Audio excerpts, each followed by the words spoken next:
third chapter, very prominent chapter as per types of sources and historical construction.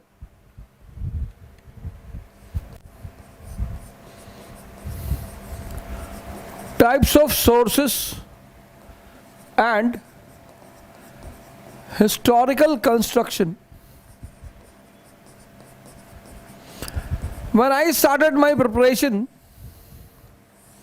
many of my seniors, if I say almost all my seniors used to say, "Kya first 4 chapters are of no importance." Almost all of them said that first 4 chapters are of no importance. But I will say today, first 4 chapters are the soul of history. The first 4 chapters of this book, Ancient India by R.S. Sharma, they are the soul of soul. They are the soul of history. They tell you what is history. They tell you the approach of history.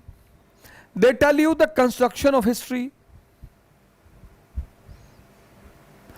Without this, history will be the subject of mere facts. You will never know what to do in history as an optional. So I will request to all of you that go thoroughly through the first 4 chapters. Resources. Now, archaeology.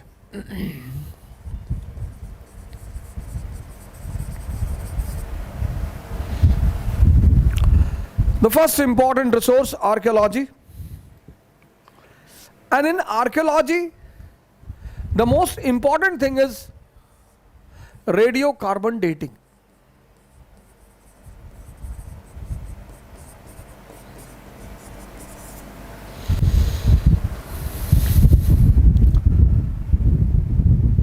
In modern world, in pre-modern world, only Greeks knew the approach of learning history. The objective approach, the approach of messages. In modern world, geography, history, political science, they did not existed as a subject. The approach of subjects in modern world was different. In every period, the things which are relevant, mathematics was relevant, philosophy was very relevant. So in pre-modern world, educational syllabus was different. In modern world, we have 2 streams. Science, which means R&D, research and development. Second is humanities, the subjects directly dealing with human being. History, sociology, public administration, psychology. But in present scenario, these subjects are also constructed on scientific lines. Example, if we say birth of Varna system in later Vedic period, what, why, importance. Now the history which is being written today, it is written on a scientific parameter. Nationalist approach, Orientalist approach, imperial approach, the general approach. Earlier, this approach was not present, but historical sense was present. Now you will say, what is the difference between approach and sense? I'll come to that point, then I'll tell you. When I'll come up to Puranas, then I will tell you, see, historical sense was present. This is a very big blame of Europeans that we Indians lack the sense of writing history. So now, radiocarbon dating, one of the biggest sources, archaeological sources, digging the ground, the things are buried below the ground. Harappan civilization was buried below the ground, otherwise we would have not known about such a developed civilization 4,000 years back.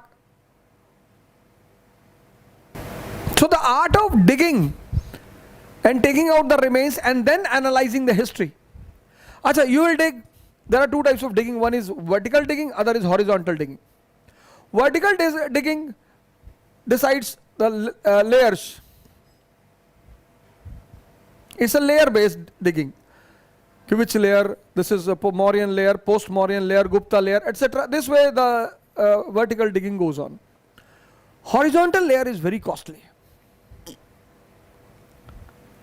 Now when you find the objects, you have to trace the age of the object, and this radiocarbon dating is very useful in tracing the age. Every object has this element present in it.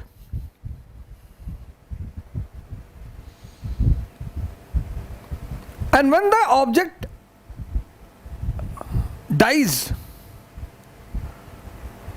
or becomes deactivated,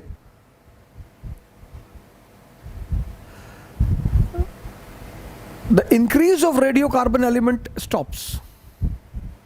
And from there you are able to calculate the age. So archaeology, digging and radiocarbon dating is the first important way to trace the pre-modern history. Then the second important thing, coins. And the study of coins is called as numismatics.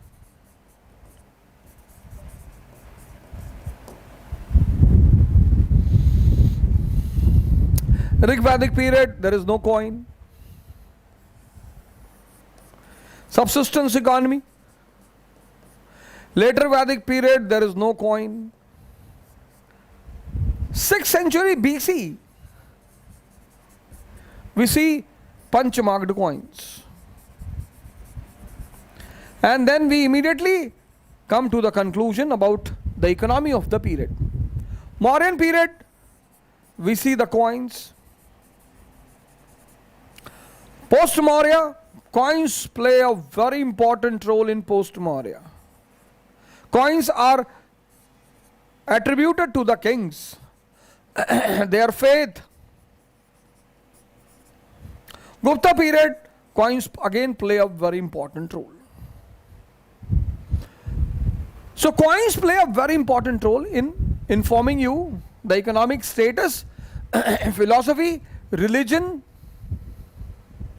and some close information about the king of that time. Archaeology, numismatics. Along with archaeology and numismatics, you have third, inscriptions. Very important. Paleology. The study of inscriptions is called as paleology.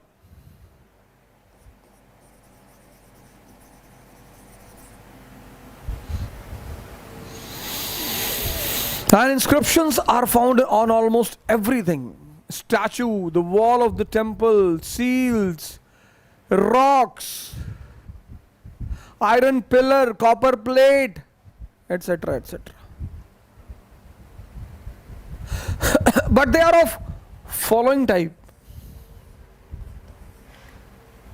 royal order, votive orders,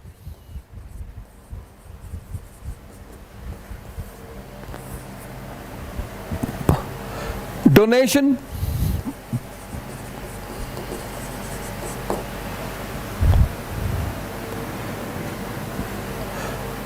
eulogy,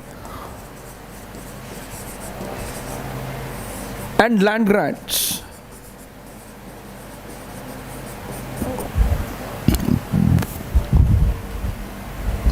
Ashokan inscriptions, Prayag Prashasti.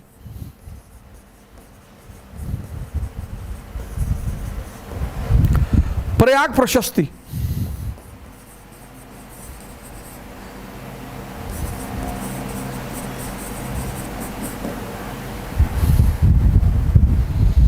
Aihole inscription of Ravi Kirti.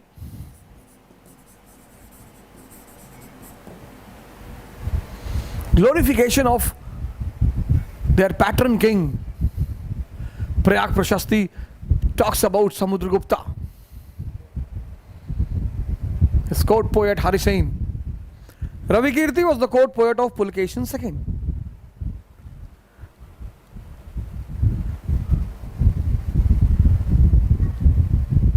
And initially, Prakrit was the lingua franca of the nation. Then Sanskrit. And then, after 7th century AD, we find inscription in regional languages.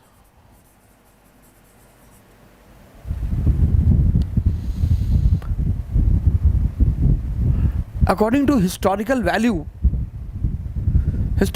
means information about the political history of a period. They are very important. I'll tell you exactly what historical value means. Archaeology, coins, inscriptions, and then literature.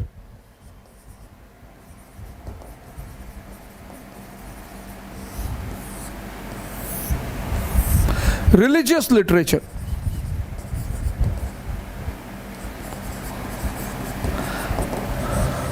Puranas, Vedas, Upanishads,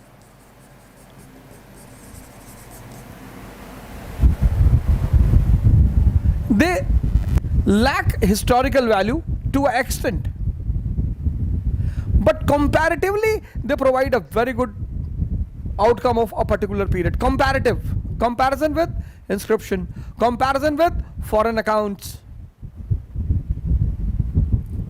Puranas, Vedas, Upanishads, then Vedangas, etc., etc. Then you have epics. Some historians have tried to fix epic period, Ramayana and Mahabharata.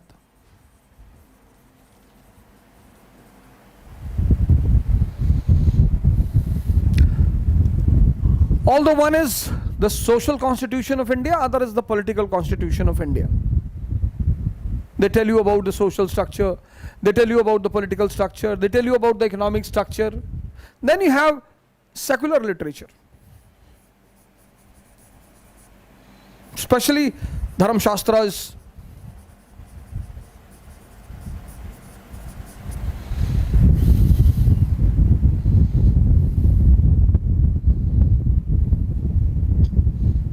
Smritis and all, dramas of people like Kalidas, they become the part of secular literature, very important source of specific periods. Then you have biographies, semi-biographies.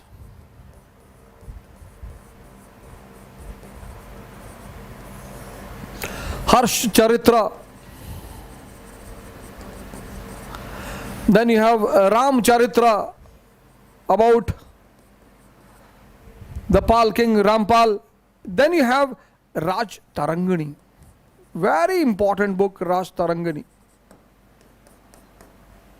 It is considered as the first book, Raj Tarangani, which is written in modern style of history.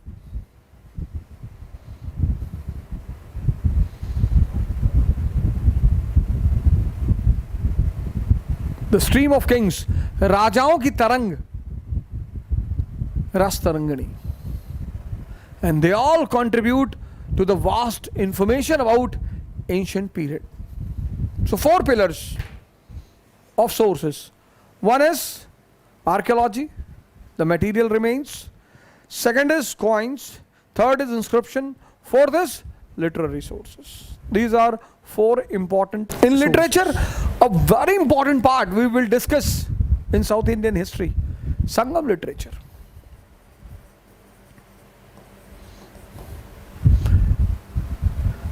It was to be composed in 3-4 centuries. Poems dedicated to hero and heroines, but throwing a considerable light on the culture, society, religion,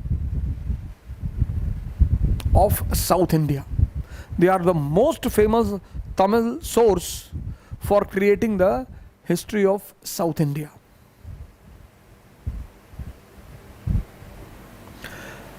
Then all this can be corroborated by foreign accounts. In foreign accounts we have Megasthenes Indica.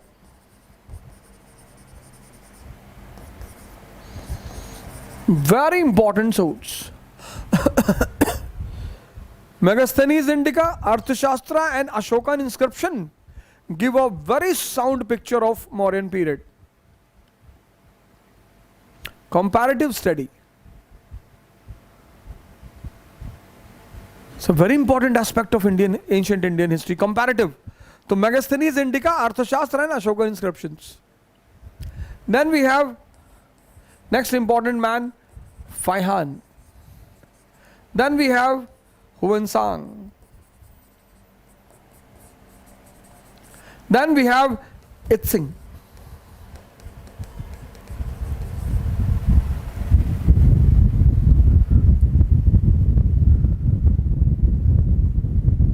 Faihan never went to the court of Chandragupta Vikramaditya. Huensang went to the court of, he got the patronage from Harshvardhan. So he was little bit biased to Harshvardhan. But these two people have presented a very unbiased history. Religious history not only consists of Hindu religious text, religious sources, Buddhist religious text, Jaina religious text, and finally the compilation of Pali literature completed in Sri Lanka.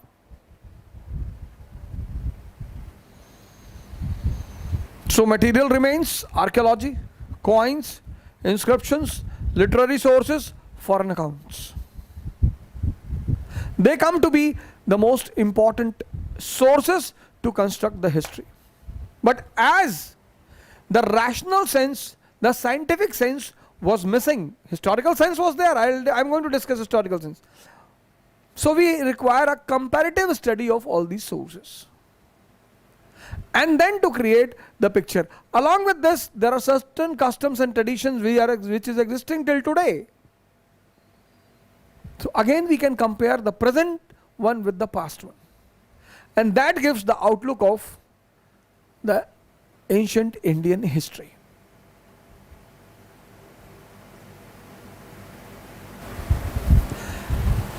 Historical sense. Next heading.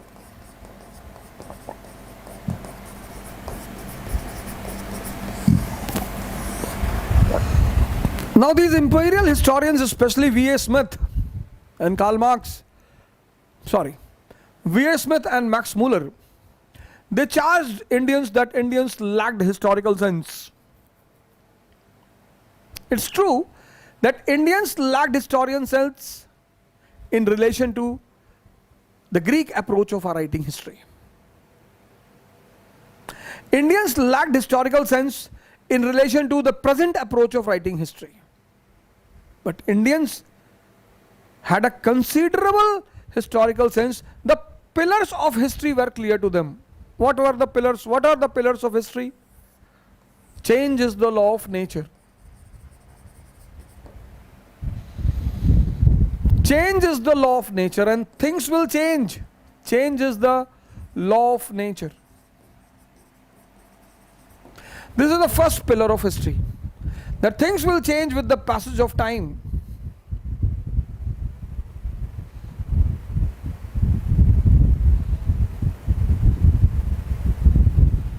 Second pillar, time and space.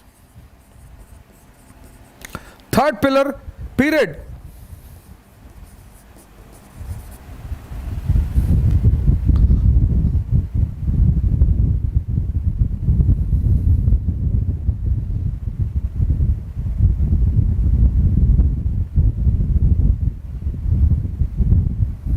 Period. Fourth pillar, objective of a particular development. These are the four pillars of historical sense. Change is the law of nature. Now if you see Puranas, first pillar, change is the law of nature.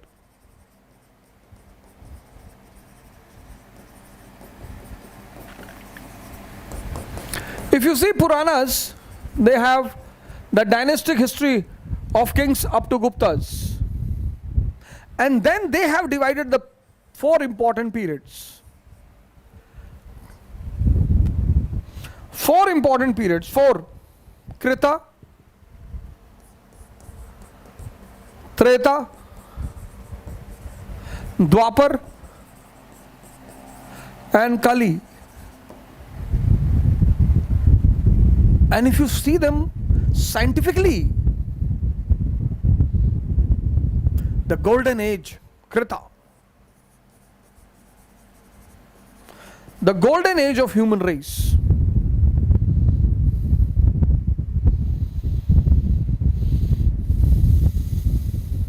People are more conscious oriented. Human being will have 2 orientation. One is conscious and second is senses. And the more orientation will move towards senses, the period will see the human decline. Golden age, completely unconscious. So when you are completely on your conscious, you don't need anything in this world to save, to protect. Everyone will be happy. But then when you will move here, material developments will increase. Material developments will increase, senses will gain importance. When you will move here, again material development will increase. When you will reach here, material development will be at the peak. Now what will be at the peak? Senses. What will be the below? Conscious. The entire development will be centered around materialism.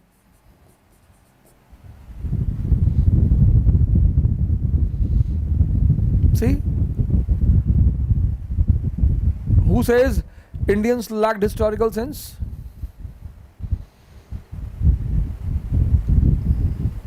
Second thing, time and space.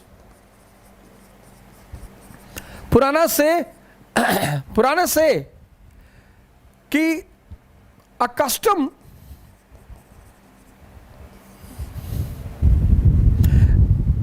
or tradition depends upon space and time. Burial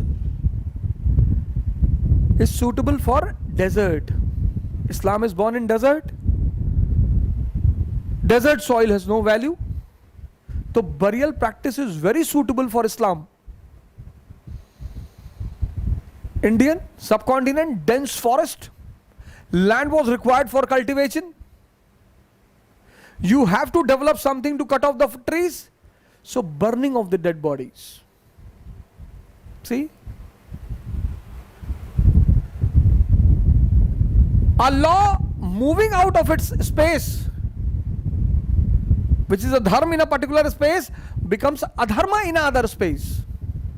Consuming liquor is dharma in Europe, adharma in Saudi Arabia. See the historical sense. Third,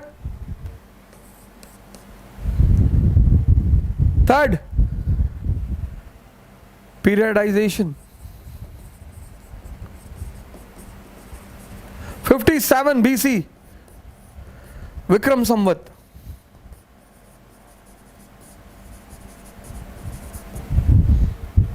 78 AD,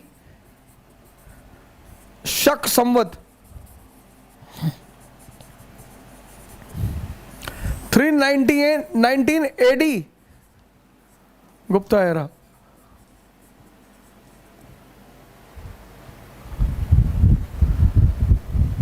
The 3 important pillars of history.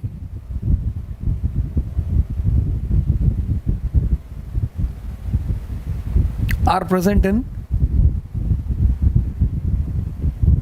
Indian sources.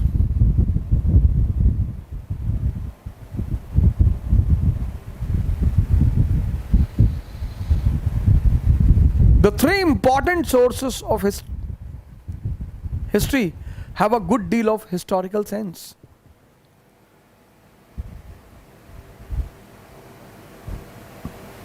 Change is the law of nature, that sense is present. Importance of time and space is present. Periodization is present. Objective, aim.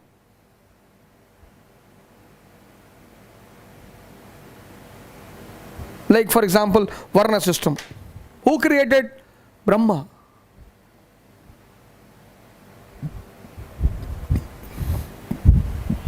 Because at that time there was no need to inform the common people. Religion was the constitution. And if it would have been written, it is being created because of the beginning of agricultural activity, working class is required, then it would have not been possible to maintain society and culture. That is missing. But that is done by the rational mind of present period. Historical sense. Last heading, constructing history.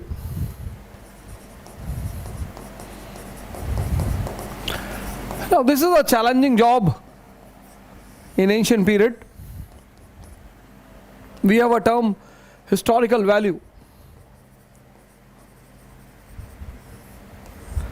Now these epics, Puranas, dramas, Upanishads, historical value is very low.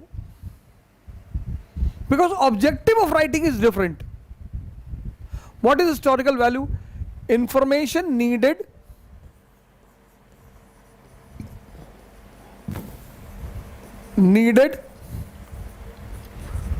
for reconstructing political history.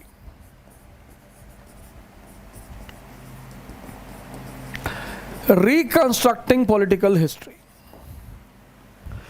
Information needed for reconstructing political history. That is historical value. Now the objective of Puranas was different. Epics was different. Historical value is low. Then what we should do? What is the challenge? The biggest challenge is relative importance of sources.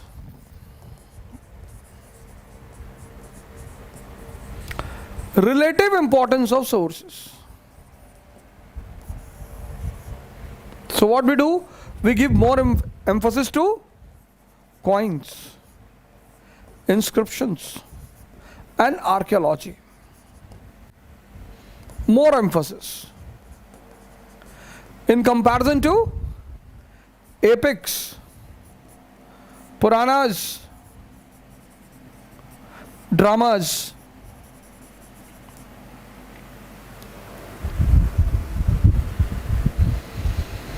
More emphasis will be given on this because they have a high historical sense in them.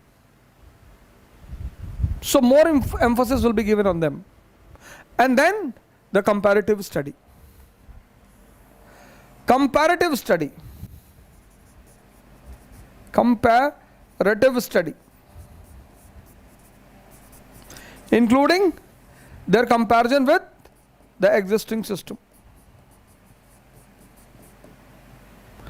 Including their comparison with the existing system. This is the types of sources, historical sense, and then constructing of history.